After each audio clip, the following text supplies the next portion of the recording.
네, 여러분 안녕하십니까. 자, 지금 이번이 세 번째 강의가 되는 것으로 아는데요. 우리가 지금까지 끌어왔던 주제가 지금 여러분 다 있잖아요. 이 나라는 게 과연 어떻게 형성이 되어가지고 또 무엇을 위해서 사는가 뭐 이런 걸 가지고 한번 얘기를 했었고, 그다음에 그것을 설명해 줄 수 있는 가장 좋은 여러 설명 가운데에서 이론 가운데에서 그래도 상대적으로 가장 좋은 그 이론이 까르마 법칙이라고 얘기를 했었습니다. 그래서 이제 그걸 이어서 말씀을 드리려고 하는데, 뭐냐 우리가 인생의 목적이 뭐냐, 왜 사냐, 뭐 이런 얘기들 이제 뭐 많이 하잖아요. 여러 가지 대답이 나올 수 있겠죠. 그런데 까르마 법칙의 입장에서 볼 때는, 자, 우리 개별령들은 지금 존재합니다. 이건 부정할 수가 없죠. 이 까르마 법칙에 따르면 우리 개별령들은 도덕적인 완성을 위해서, 인격의 완성을 위해서 끊임없이 진화해서 마지막 정점, 그건 이제 뭐 오메가 포인트라고 뭐 서양 그 신학자 가운데서 그렇게 얘기하는 사람이 있습니다만, 이제 그 오메가 포인트를 이제 불교식으로 얘기하면 뭐 깨달음이라고 할 수도 있겠고, 뭐 불성의 발현라고 얘기할 수도 있겠고, 뭐 기독교식으로 얘기한다면 그리스도 의식의 발현. 그래서 그 진화의 정점. 이게 이제 그 정점을 향해서 전진하는 게 바로 인생의 목적이다. 그렇게 얘기할 수 있다고 했습니다. 그런데 이게 이번 한 생각과는 부족하다고 그랬죠. 칸트가 이제 비슷한 얘기를 했다고 그랬었습니다. 요번 생 하나 가지고 우리가 도덕의 완성을 이룩한다는 것은 대단히 힘든 일이다. 사실 그렇죠. 우리 뭐 다른 사람 볼 것도 저만 봐도 사는 꼬라지 보면은 뭐 이렇게 살아가지고 무슨 요번 생에 어떻게 도덕적인 완성을 합니까? 실수를 너무 많이 했던 그런 생이기 때문에. 그래서 어떤 미국 학자는 또 그랬어요. 뭐 지난 시간에 얘기한 겁니다만, 웅장한 그랜드 캐년도 저길 자연이 만들기 위해서 수천만 년이 걸렸는데, 어떻게 인간이라는 어떻게 얘기하면 그 지구에서 가장 귀중한 존재들이 70년 내지 80년으로 인격의 완성을 이룰 수 있겠느냐. 그건 힘들다. 그럼 어떻게 해야 되느냐. 자꾸 거듭 환생. 그리고 그럴 때마다 우리를 교정하고 그 정점을 향해서 가게 도와주는 법칙이 바로 까르마 법칙이다. 이렇게 얘기를 했습니다. 근데 그게 지금까지 제가 말씀드렸던 건데, 이렇게 그 얘기를 하면은, 자, 무슨 귀신 신하라 까먹는 소리냐. 뭐 정점은 뭐고 말이야. 뭐 오메가 포인트는 뭐냐. 이렇게 말씀하실 수 있는데, 그래서 제가 지금 여러분 이해를 돕기 위해서 서양의 그 심리학자가 한 얘기를 한번 예를 들어보려고 합니다. 여러분도 아마 에브라임 매슬로우란 미국의 심리학자를 많이 들었을 겁니다. 이분은요, 주류 심리학계와는 다른 얘기를 했는데, 뭔가니 이제 전 세계 심리학을 크게 구분을 하면은, 하나는 임상 심리학. 그러니까 이건 특히 이제 프로이드의 정신 분석학이 중심이 된, 뭐 거기 뭐 융 분석 심리학도 들어가겠습니다만, 그런 이 프로이드식의 그런 임상 심리학이 하나 있고, 그 다음에 미국 중심의 실험 심리학, 특히 행동주의가 중심이 된 이 이 파가 줄을 이루고 있었거든요. 근데 프로이드는 어떤 사람이냐? 프로이드 심리학은 여러분 아시잖아요. 프로이드가 인류 역사에서 이 사람 정신 분석학 입문 책에 보면 이런 얘기 나옵니다. 인류는 인류 그럴 때 사실 서양 사람 얘기하는 거예요. 인류는 2번에 걸쳐서 자존심에 큰 손상을 입었다. 언제냐? 첫 번째, 지동설이 나오면서, 저 한번 얘기했죠. 지동설이 나오면서 천동설, 그러니까 지구가 중심이라는 것. 이게 더 이상 이제 진리가 아니다. 인간은 더 이상 우주의 중심이 아닌 게 됐다. 거기서 자존심이 꺾였죠. 두 번째, 인간은 신이 창조한 말할 수 없이 귀중한 존재라고 생각했는데, 다윈의 진화 이론이 나와서 아니다 말이야. 원숭이에서 진화한 거다 말이야. 이래서 또 한번 꺾였단 말이에요. 자존심이. 프로이드는 내가 이거 세 번째로 인류의 자존심을 꺾어주겠다. 제가 지금 과장해서 하는 얘기를 하는데, 어떻게 꺾느냐? 인류는 더 이상 그 이성적인 존재가 아니다. 프로이드 바로 전 시대가 뭡니까? 그 유럽의 그 계몽주의 그 철학이 나오면서 인간은 이 이성이 갖추어진 최고의 존재 이렇게 이제 그래가지고 그때 그랬어요. 그 볼테르니 뭐 이런 사람들은 이제 인간의 진화는 다 끝났다 여기서. 우리는 이제 저 기독교 같은 거 다 없애버리고 이성으로서 인간은 이제 최고조로 왔다 이렇게 얘기를 했거든요. 그거를 이제 프로이드가 웃기지 말아라. 인간은 그렇게 이성적인 존재가 아니고 뭐 리비도 성욕에 의해서 움직이는 충동적인 존재다 말이에요. 본능적인 존재다. 프로이드가 그 자기 세 번째로 이제 꺾어버리겠다 그렇게 나왔거든요. 그래서 프로이드 심리학을 보면은 맨 그저 이 성과 관계되는 거고, 근데 그 어두운 면이 많아요. 예. 제가 이거 설명 많이 할 수가 있는데 지금 뭐 이거 시간이 없으니까. 그다음에 이쪽 실험 심리학, 이걸 행동주의 심리학, behaviorism. 그 미국의 B.F. 스키너라는 사람이 중심이 돼 시작이 된 건데 여기서는 프로이드의 심리학은 학문으로 치지도 않아요. 저건 인간 무슨 꿈이나 해석하고 말이야. 과학적이지 못하다 이게. 신화적이고 뭐 이런 거니까. 그럼 어떻게 되느냐. 인간이라는 건 다른 겁니다. Stimulus and response. 자극 주면은 반응 오는 그런 그걸 가운데 오가니즘 하나 있긴 해요. 그거에 별거 아니다 말이야. 굉장히 과학적이고 아주 그 건조한 이 접근 방법이에요. 근데 매슬로우는 뭔가 하니 두 개 다 아니고 매슬로우는 이제 프로이드 비판할 때 왜 심리학은 그렇게 인간의 어두운 면만 강조를 하느냐. 인간의 그 긍정적인 얼마나 많으냐. 그다음에 이 비헤이버리즘 행동주의 심리학에서는 인간이 그렇게 그냥 자극 준다고 반응만 하는 그런 그 1차원적인 존재가 아니다. 인간이란 거는 우리가 지금 제가 얘기하고 싶은 나옵니다. 인간 욕구 발달 단계, 욕구 위계설이라 가지고 인간은 그 행복을 얻기 위해서 이 단계가 있는데 이걸 하나씩 밟아가는 그런 그 아주 대단히 긍정적인 단계다. 존재다 이렇게 얘기를 하거든요. 5가지 단계를 얘기하죠. 이건 뭐 많이 알려진 거예요. 첫 번째, 생리적 욕구, physiological need. 우리는 인간은 먹고 자고 이게 해결이 안 되면 이게 5가지 단계는요. 하나가 다 해결돼야 돼요. 그래야 다음 단계로 올라갈 수 있습니다. 이게 점핑 안 돼요. 월단 이게 안 됩니다. 그래서 우리는 일단 생리적 욕구가 충족이 돼야 돼요. 먹고 자는 거. 먹고 자는 게 해결 안 된다. 뭐 아무것도 없죠. 그다음에는 거기 플러스 성욕이 들어가는데 성욕은 이건 과로칩니다. 이건 제2차 본능이기 때문에 채워줘도 되고 안 채워줘도 되고 뭐 이거 충족 안 한다고 죽는 건 아니잖아요. 그러나 먹고 자는 거 이건 무슨 뭐 저 산골에서 돛 닦는 저 스님들도 먹고 자는 거 이거 해결 안 되면 안 돼요. 도구 뭐 나발이고 없어요 이런 거. 이게 첫 번째 생리적 욕구. 두 번째 그 security 욕구, 안전에 대한 욕구. 먹고 이제 하는 게 해결됐으면 그다음에 건강이나 재정, 뭐 사고나 병 이런 것으로부터의 좀 안정된 그런 그게 안정이 돼야 그 다음 단계로 갈 수 있겠다.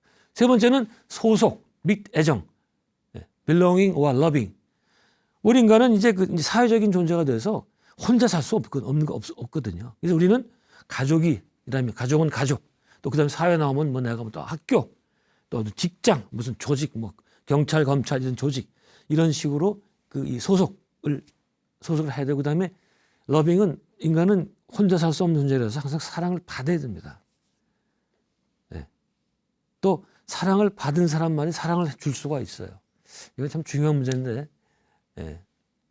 그 사랑을 안 받아본 사람은 절대 다른 사람 사랑 못합니다.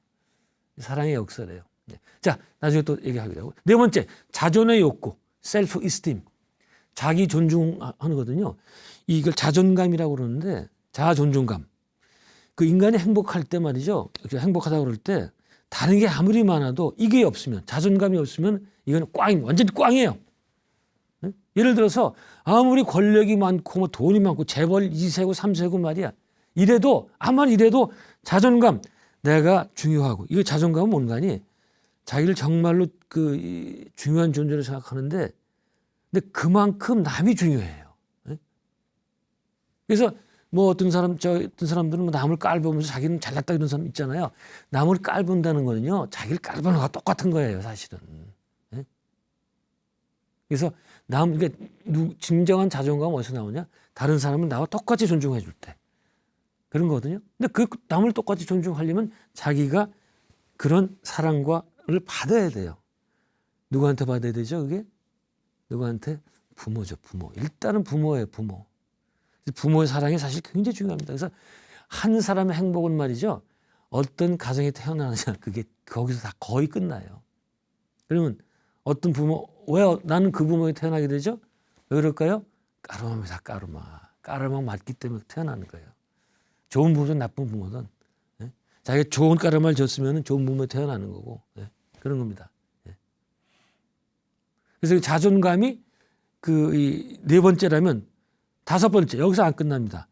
그 다음에 이제 웨슬로우가 얘기하는 건 자아 실현의 욕구. 마지막이 다섯 번째, 자아 실현 욕구. 그러니까 우리 인간이 갖고 있는 모든 잠재력.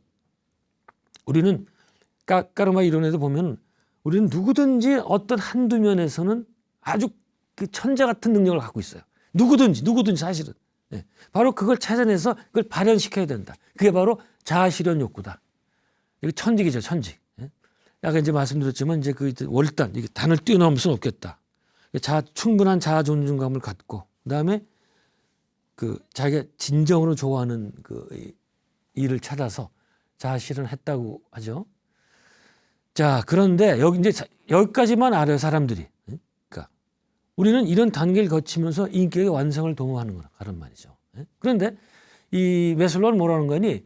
이런 단계는 이런 그 자아 실현까지 가는 인격 실현까지 가는 것은 해도 그만 안 해도 그만.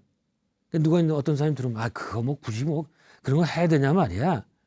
그냥 적당히 뭐 술이나 마시고 말이야. 놀다 가면 돼. 인생이 뭐 있어? 한 번 사는 건 뭐 이렇게 어렵게 살아. 이런 사람도 있잖아요. 그런데 메슬로우 얘기는 저도 동의하는데 이건 해도 그만 안 해도 그만이 아니라 우리 인생의 본성에 내재된 것이다. 그 반드시 이 길로 가야 된다. 이 길로 가지 않으면 행복은 없다. 이렇게 얘기하거든요. 저는 전적으로 동의하고 또 사실은 이런 얘기들은 이미 세계 종교들, 불교, 기독교, 이슬람교에서 이미 제시된 것들이다. 그래서 만약 여러분들이 이 길로 안 가잖아요. 그러면 뭔가 살긴 사는데 하면서 공허하고 말이죠. 그게 사는 것 같지가 않아 뭔가. 더 나가면 불행해지고. 메슬로우가 얘기하는 거는 반드시 이 길로 가야 궁극적으로 행복할 수 있다. 그런 주장입니다. 제가 이제 예를 들 때 여기다 예를 들 때 이걸 많이 들어요. 어떤 사람이 자기 어릴 때부터 참 그림 그리는 걸 좋아했어요. 그걸 전공을 하고 싶어. 근데 이럴 때 보통 부모들 반응이 뻔하죠.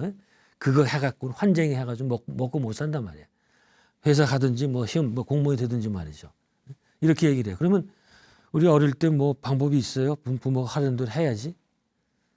그래서 할 수 없이 그 길로 가잖아요. 그래서 뭐 회사에 취직하고 그러면 그 자아 실현의 길로 안 들어섰기 때문에 이 사람은 항상 뭔가 공허하고 이게 아닌데 항상 불만족 속에 살게 돼요. 이게 바로 인간의 이제 불행 중 하나인데 여기서 어떻게 하면 되느냐? 저는 항상 이제 제시를 이렇게 하는데 지금 내가 하는 일이 천직이다 아니다라는 걸 어떻게 알 수 있느냐? 저게 됩니다. 생각해볼 때 내가 지금 여기서 뭐 하고 있는 거지? 내가 왜 여기 있어? 이런 거 생각이 들면 안 돼요. 그건 왜? 자기 길이 아니기 때문에. 그러나 자기가 진정으로 좋아하는 거 한다면 아까 제가 말한 그림 그린 친구는 자기가 그림 그릴 때 어때요? 아무 생각이 없어요. 그저 좋아해. 그냥 좋은 거야 그게. 그런 게 바로 자기가 좋아하는 길이에요. 자기 천직이고. 그걸 반드시 찾아야 자아 실현까지 간다. 그겁니다. 자, 이제 여기까지는 이제 이 많은 학자들이 얘기를 했는데, 그 다음에, 근데 이상하게 한국 책이나 논문을 보면 언급 안 하는 게 있어요. 메슬로우가 여기서 안 끝나거든요. 메슬로우가 죽기 전에 1년 전에 이 자아 실현 욕구보다 한 단계 욕구를 하나 더 넣어요. 뭔가 이 자아 초월 욕구를 또 내놓습니다. 뭔가니 자아 실현되면 다 끝날 줄 알았는데 그게 아니에요. 결국은 그거 다 버려야지. 내가 이룩한 거 다 버려야 진짜 행복 온다 이거예요. 꽉 채웠다가 다 비워야지 그 진짜 행복. 그때는 이제 행복과 불행에 다 넘어선 진짜 궁극의 행복이라고 생각이 드는데 저는 이 사람 얘기를 하면서 자꾸 불교 생각이 나더라고요. 뭔가니 불교 그 선불교에 보면 시무도 있잖아요. 뭐 시부도 시무도라고 뭐 상관이 없겠습니다만 이 소를 찾아가는 이 그림 10가지 그림 있잖아요. 그 마지막에 뭡니까? 마지막에 원만 하나 남는 거. 그죠? 아무것도 없잖아요. 모든 걸 초월해야지 진짜 행복이 오는 거다. 또 불교의 부처님 말씀 중에 보면 뗏목의 비유가 있죠. 네. 이제 여러분 다 불교 절에 다니신 분들은 다 알 텐데 부처님 한번 그렇게 얘기를 하죠. 너희들 어떤 사람이 이쪽 강 안에서 저쪽 강 안으로 뗏목을 타고 넘어갔다. 이렇게 얘기해보자. 그럼 강안 넘어간 다음에 이 뗏목을 가져가야 되느냐 말아야 되느냐. 그랬더니 뻔한 질문을 하셨어. 어떤 바보가 그 뗏목을 가져가라고 그러겠어요. 근데 제자들이 뗏목을 두고 가겠습니다. 이렇게 얘기했더니 부처님 마찬가지다. 내 법도 마찬가지다. 너희들이 깨달음 얻으면 내 법도 버려야 된다. 이런 거. 그게 생각이 나더라고요. 이제 그런 식으로 인생의 마지막은 다 버린 데서 오는데 그게 이제 까르마가 어디까지 가는 거 아니? 일단은 자아 실현까지 가는 거야. 까르마 법칙을 통해서.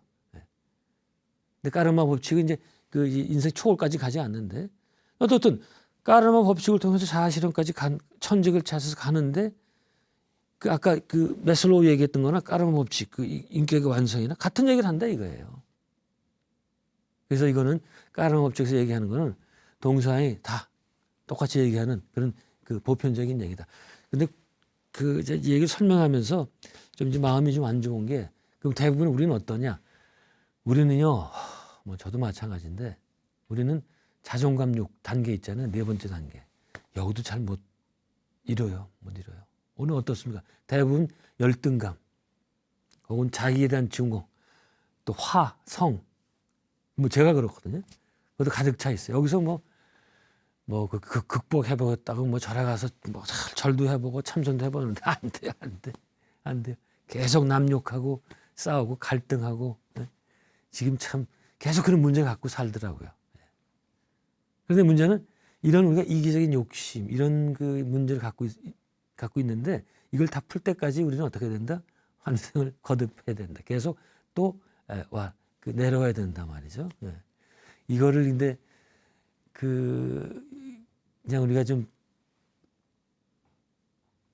겸허하게 얘기를 해서 초월까지는 상상도 안 하는데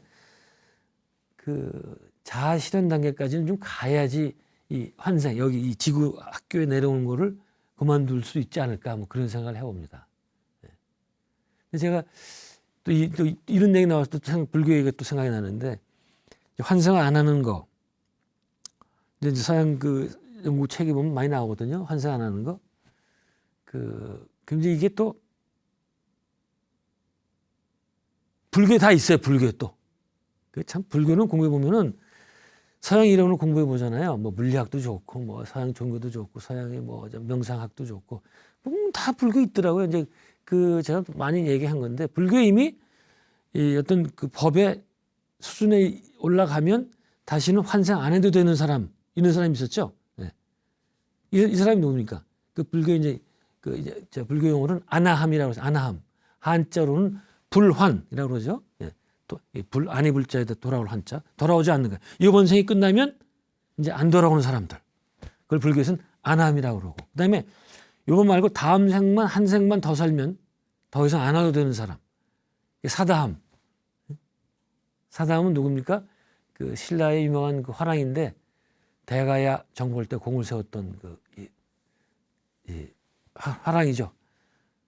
그때 이제 워낙 신라 사람들이 불교를 좋아하니까 그런 좋은 불교 용어 따다가 아마 자기 아들한테 사다함이란 그걸 줬나 봐요. 근데 지금 오늘 제가 처음 지금 말하다가 생각이 났는데 저렇게 전쟁에서 사람 많이 죽인 사람은 다음 생이 마지막 생일 수 없습니다. 저건 절대 안 됩니다. 저건 안 됩니다. 그런데 제가 다뤘던 미국 학자 책을 보니까 뭐 이렇게 아나함 사다함 어렵게 보지 말고 이제 이번 생이 마지막인 사람 이런 사람들의 특징을 보니까 뭔지 아세요? 아주 뜻밖에요. 아주 조용한 사람들. 막 나대고 뭐 잘났다고 뭐 이런 사람이 아니고 있는지 없는지 모르게 조용히 살고 그러면서 항상 좋은 이웃이고 항상 선하고 근데 눈에 안 띄어요 잘. 사실 원래 옛날 말에 그런 거 있잖아요. 도인은 눈에 안 띄는 사람들이라고. 또 도인은 나중에 갈 때도 자취를 안 남긴다고 말이죠. 지금 잘났다고 이제 있는 사람 제일 저 까르모가 더러운 사람이 누구라고 생각을 하세요? 제일 잘난 척 많이 하는 사람들. 정치인이죠, 정치인. 네. 이런 사람들은 이건 뭐 환사 얼마나 하는지 뭐 정치인. 자, 그다음에 이름 내려고 노력하는 사람들은 다 마찬가지야. 연예인도 마찬가지고 이런 사람들은 이번 생이 마지막일 수가 없겠다. 네. 그런 자 나중에 다시 한번 또 이 주제는 다뤄보려고 합니다. 그러니까 이렇게 쭉 지금까지 보면 까르마 작동 원리는 오히려 아주 간단하다. 네. 도덕적으로 좋은 일을 하면 좋은 결과, 또 나쁜 일을 하면은 또 나쁜 결과 이런 건데 나중에 계속 나옵니다만 이때 그냥 행동보다는 보니까요 의도가 굉장히 중요하다. 의도. 그때 얼마나 그 일에 집착을 하고 있었는지 그런 것. 그런데 문제는 어떻든 이 좋은 행동이 좋은 결과로 온 거는 그다지 문제가 아니니까 나쁜 것 이게 문제거든요. 그걸 중심으로 한번 좀 보도록 하겠습니다. 자, 우리가 이제 어떤 보편적 도덕, 윤리에 어긋나는 짓을 했을 때, 대표적인 그게 자기를 남을 잘못 대할 때, 남에게 해를 끼칠 때, 이게 잘못하는 건데 이때 까르마는 반드시 우리에게 고통을 선사합니다. 그래서 그걸 깨우치게 만드는데 저는 이제 그걸 어떤 예를 들은 거 아니? 우리가 이제 몸에 병이 걸렸을 때 어떻습니까? 통증을 느끼게 되죠. 그건 뭐예요? 통증이라는 건 그 부분을 자꾸 의식하게 만들어줍니다. 그럼 내가 소화가 안 돼요. 그럼 배가 위장이 아프면서 자꾸 의식이 돼요. 그죠? 그래서 여기 탈이 났구나. 여기를 고쳐야 되겠구나. 그러죠? 만일에 여기 탈이 나는데 통증을 못 느껴. 그런 병도 있죠. 무통증 느끼는 병도. 큰 병이에요. 그게 그러니까. 그럼 이 통증을 못 느끼면은 그냥 가만 놔둘 거 아니에요. 그럼 나중에 발전이 죽게 된단 말이에요. 그러니까 뭔가 아니 통증을 느끼는 건 바로 우리에게 고칠 기회를 주는 거다. 그래서 제일 좋은 거는 몸을 못 느끼는 게 제일 좋은 거예요. 그게 건강한 겁니다. 그게. 마찬가지겠다. 까르마 역할도 똑같은 거다. 우리가 도덕적인 도덕적 그런 삶에서 벗어났을 때 까르마는 반드시 우리에게 고통을 선사한다. 그럼으로써 정상으로 돌아가게 해준다. 만약 근데 이런 게 없다면 까르마가 이렇게 우리를 돌봐주지 않는다면 내가 도덕적으로 무엇이 잘못됐는지 알 수가 없죠. 모르니까 자꾸 나쁜 짓 저질러요. 그래서 인격이 황폐해질 수가 있겠다. 어린애들이 그렇거든요. 어린애들이. 어린애들 아이들도 말이죠. 우리가 그냥 아이들 그러지만 제가 그랬죠. 이 아이들을 보면 안 된다. 어떻게? 아이들은 모든 인간은 엄청난 이 까르마를 갖고 온 존재이기 때문에 전부 다양해. 아무나 아이라도 이거는 수백 수천 생이 있는 그런 존재란 말이죠. 이 안에는 별의별 게 다 있어요. 근데 아이들은 어리기 때문에 사람을 괴롭혀도 되는 줄 알고 마구 괴롭히죠. 어른들을 애들 다른 친구도 왕따 시키고 뭐 학교 폭력 이런 거 굉장히 대단하잖아요. 그게 얼마나 나쁜지 모르기 때문에 자꾸 그런 짓을 하는 거예요. 또 지금은 안 그런지 모르겠는데 그 애들 장난 중에 이제 봄이 되면은 학교 앞에서 저걸 팝니다. 이 병아리 그걸 이제 애들이 사가지고 그걸 들고 이제 학교 옥상에 가서 떨어뜨려요. 어떤 병아리가 사는지 내기하는 거예요. 이런 거는 절대 이런 짓 하면 안 되죠. 그 병아리가 뭐 죄가 있다고 거기서 그런 수모를 당합니까? 그 괴로움을. 근데 아이들은 모르기 때문에 그 짓 하는 거예요. 근데 까르마는 바로 이런 일을 사전에 방지시켜 준단 말이죠. 이게 뭐가 관계되는 거니? 이 세상에 태어난 우리가 이 세상 왜 여기에 태어났느냐? 이 지구에 사는 지구살이는 우리 제가 계속 얘기해요. 이 지구는 학교 혹은 학습장 혹은 훈련장 훈련도 그냥 훈련장, 논산 저리 가라야. 아주 빡센 훈련장이에요. 아주 고된 훈련장. 예? 그래서 불교에서는 이걸 생사고해라고 그랬다고 그랬죠. 예? 그 비유를 한다. 그래서 우리는 여기에 온 목적은 공부하기 위해서 왔다. 훌륭한 사람들은 공부 안 해도 되는 사람들이 있긴 해요. 그 사람들은 보살 같은 사람이라서 그 사람들은 공부를 다 했기 때문에 그 사람들은 안 와도 되는데 와서 다른 사람을 돕기 위해서 오는 그런 사람도 있는데 이곳은 공부하기 위해서 잠시 머무는 곳이기 때문에 영원히 머무는 게 아니에요. 그리고 학교라는 게 뭡니까? 학교는 졸업해야 의미가 있지. 학교에만 자꾸 있으면 안 좋아. 자꾸 유급 낙제해가지고 있으면 그게 학교입니까 그게? 예? 그리고 학교 다니면서도 여러분 어땠어요? 방학날 얼마나 기분이 째집니까 그냥. 아주 그날만 기다리잖아요. 그러다 이제 방학해가지고 하루하루 개학날이 다가오면 그냥 이 뒷골이 땡겨가지고 숙제 하나도 안 하고 그냥 한판 놀다가. 예? 그래서 저는 그게 이 방학하는 날을 우리가 이제 이 세상 마지막 죽는 날에 이렇게 비유를 하거든요. 예, 우리가 이제 죽을에 대해서 많은 공포를 지니고 있지만 사실은 그렇지는 않고 방학할 때처럼 이 무거운 이 몸을 떠나서 이 몸 유지하느라고요 얼마나 힘들었습니까 지금까지. 하루 3끼 먹어줘야죠. 또 소화시켜가지고 또 그것도 빼야 되는데 안 빠지면 또 어떻게 돼요? 또 뭐 변비니 뭐 아이고 힘들죠. 예? 그런 거 다 이거 겪고 사는 거예요. 그러니까 이게 또 인간관계가 얼마나 복잡합니까? 얼마나 힘들어요. 그러니까 정신 바짝 차리고 공부해야 되는 거예요. 이렇게 힘들게 와가지고 돈만 벌고 말이죠. 그냥 쾌락만 살기엔 너무 여기가 아까워. 예? 어떻게 그냥 어떻게 해서 훌륭한 분들 만나서 또 BTN처럼 훌륭한 TV를 보고서 충분히 배우고 그래야 떠나야 이 세상에 의미가 있겠다. 예. 그래서 이 관점에서 보면요. 그 지구생활은 잠정적이라고 그랬잖아요. 예.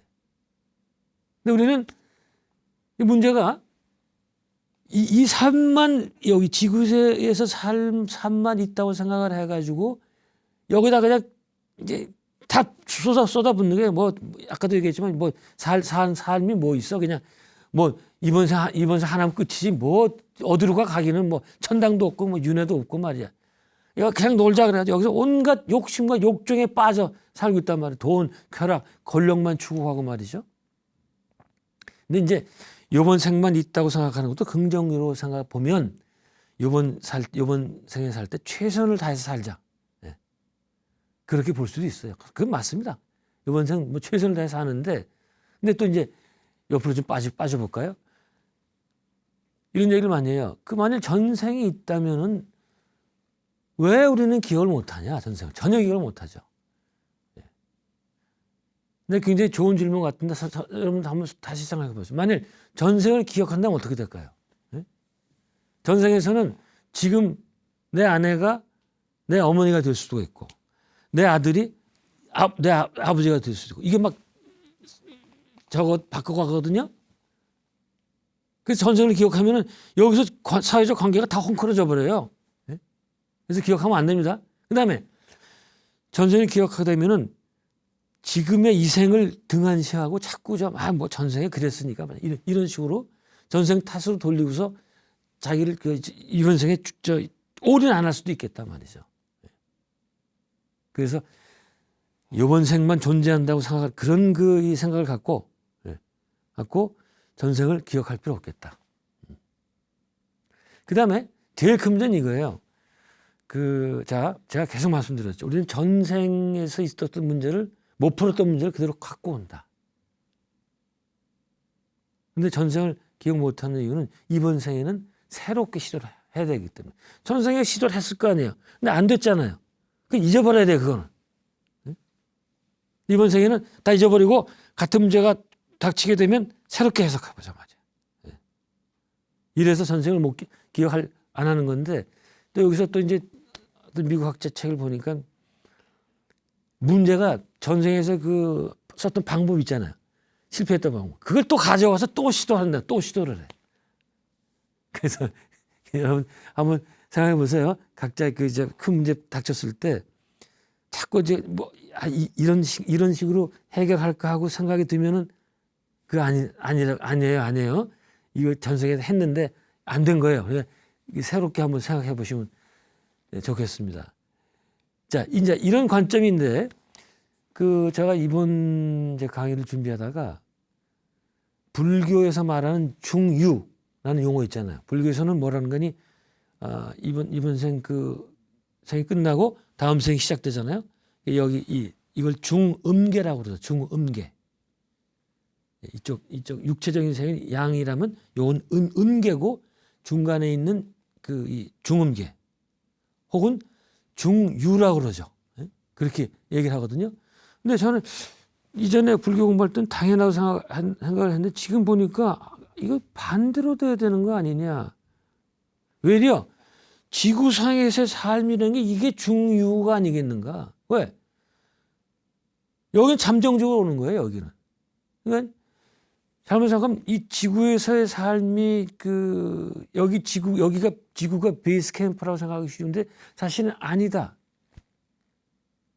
그것보다는 원래 왔던 거. 우리가 이제 어디서 왔을 거 아니에요. 영혼들의 세계. 거기가 베이스 캠프고 여기는 배우러 오는 곳이에요. 그렇게 된다면 이 지구의 이쪽 지구 우리가 이번 생 사는 게 중유가 아니겠는가. 그런 생각이 들었습니다. 그다음에 이제 그 중요한 거는 좀 이제 다른 주제로 넘어가게 됩니다.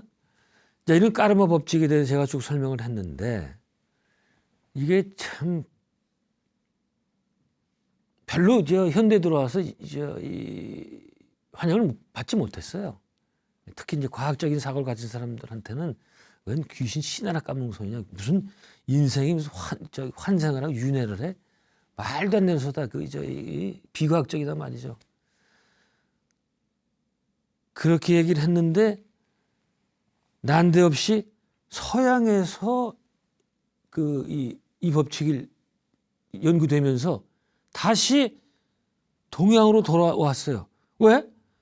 이 까르마 법칙은 이미 동양에서 3,000년 전 이전부터 있었던 거란 말이에요, 이게. 네? 누가? 인도. 내가 이제 공부해 보면은 종교에 관한 인도 사람을 따라갈 수가 없어요. 제가 이게 꼭 불교 방송에서 그런 건 아니고 기독교, 이슬람교 안 됩니다. 근데 이런 건 있어요. 그 불교나 기독교가 제가 이제 미국에서 공부할 때 이제 이거 갖고 많이 토론했거든요. 어떤 종교가 더 완전히 우세하고 이런 건 아니에요. 어떤 면에서는 불교가 우세하고 어떤 면에서는 기독교가 우세하고 이렇게 봐야 되는 거예요.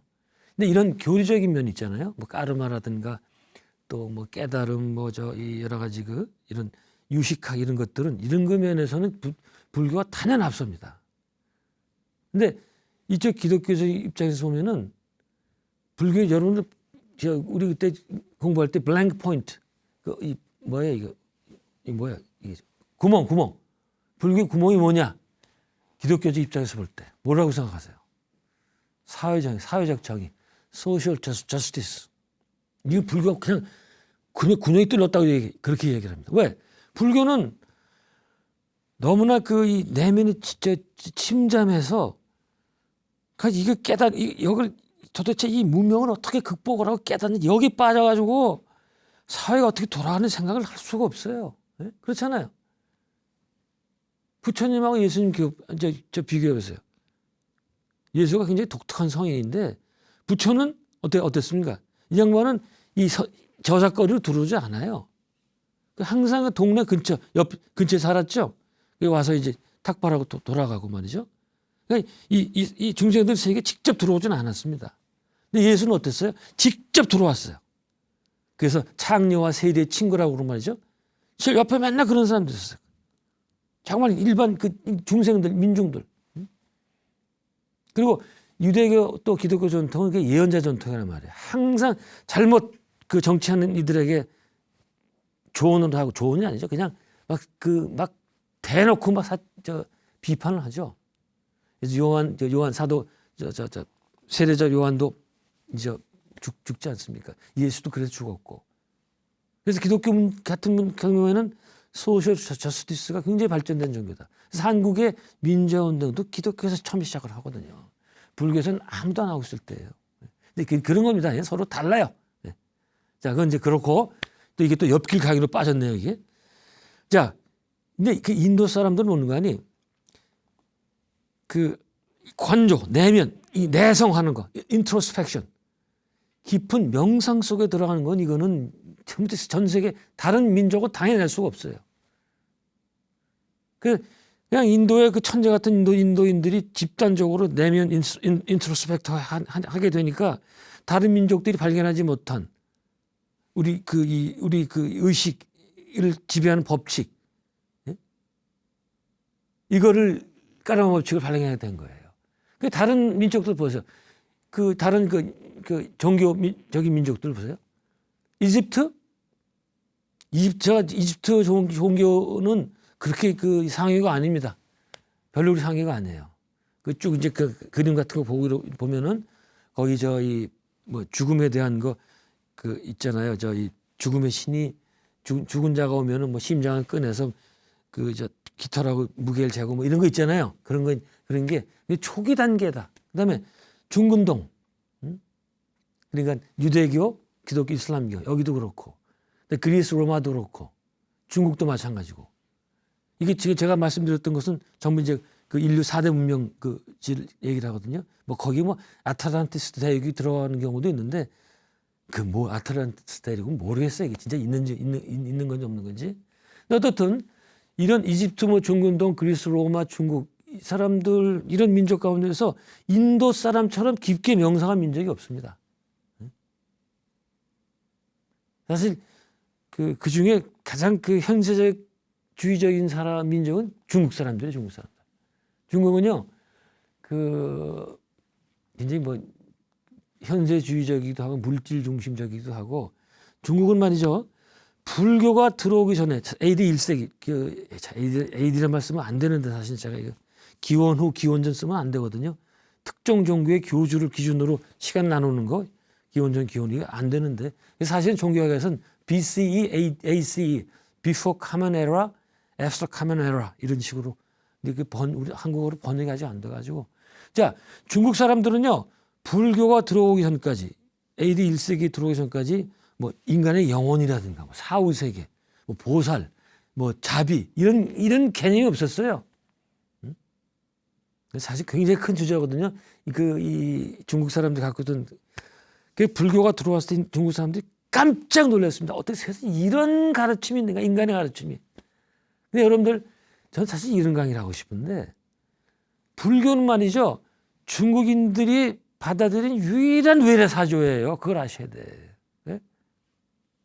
중국 사람들은 워낙 프라이드가 강하기 때문에 어떤 외래 종교 사조를 받아들이지 않습니다.